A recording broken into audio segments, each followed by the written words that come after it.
You don't have a discipline problem. You have a design problem, and most people spend their entire lives trying to fix the wrong thing. Every morning, millions of people wake up and make the same promise to themselves. Hey, today is the day. Today I'm gonna stick to the plan. And every night, they go to sleep wondering why they couldn't. We've been told the answer is simple. Just try harder, have more willpower, be more disciplined. But what if that advice is exactly why you keep failing? Here's the thing nobody tells you about willpower. It's not a character trait. It's a resource, and like any resource, it runs out. There's a concept in psychology called ego depletion. The idea is simple. Every decision you make, every temptation you resist, chips away at your mental energy. So by the time you've sat through 3 hours of meetings, answered 40 emails, and navigated 1,000 tiny choices, the version of you trying to go to the gym at 7 p.m., that person is running on empty. This is why discipline feels hard, not because you're weak, because you're human. The people you see who have it all together, they're not using more willpower. They've just stopped relying on it. Let's talk about why motivation eventually fails you. When you want to start a new habit, your brain frames it as a task. I need to exercise. I should eat better. I have to wake up earlier. Notice the language: need, should, have to. That's the language of resistance. Now contrast that with this. I'm someone who moves their body every day. I'm someone who values sleep. Suddenly, the behavior isn't an obligation. It's an expression of who you are.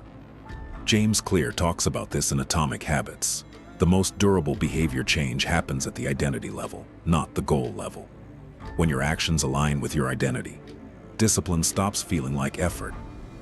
It starts feeling like integrity. Picture this. It's Sunday night. You've had a good weekend, maybe too good. And now you're lying in bed, making a mental list of everything you're going to change starting Monday.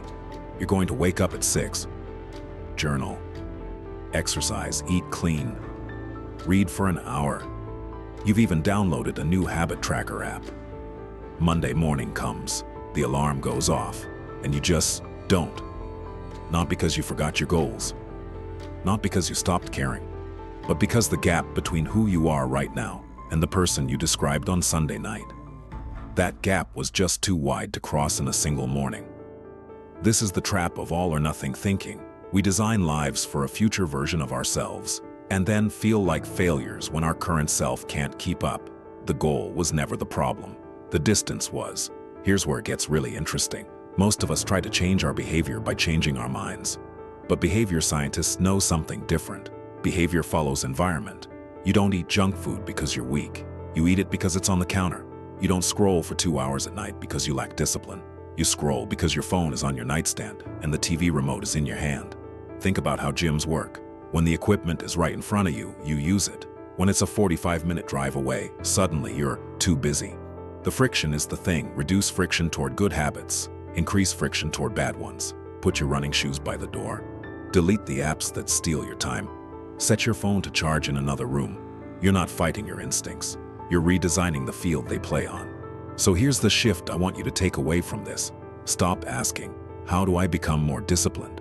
Start asking, how do I build a life where discipline is less necessary? Because the goal isn't to white-knuckle your way through every day. The goal is to build systems, environments, and an identity so well designed that doing the right thing becomes the path of least resistance. Discipline isn't about force. It's about design. The person who meditates every morning without fail isn't more motivated than you. They just removed every obstacle between them and that cushion. 3 things you can do this week. 1. Audit your environment. Walk through your home and ask, what does this space make easy? What does it make hard? Then, make one change. Just one. Move the thing that tempts you. Place the thing that helps you somewhere visible. 2. Shrink the target. You don't need a 2-hour workout. You need 2 minutes of movement. You don't need to journal a page. You need 1 sentence. Make the habit so small, your brain can't argue with it. Consistency beats intensity every single time. 3. Choose your identity, then act from it. Pick one thing you want to become, not a goal, a type of person. Write it down. I am someone who. And every day, look for one small way to prove that statement true. Discipline will always feel hard when you're fighting against yourself.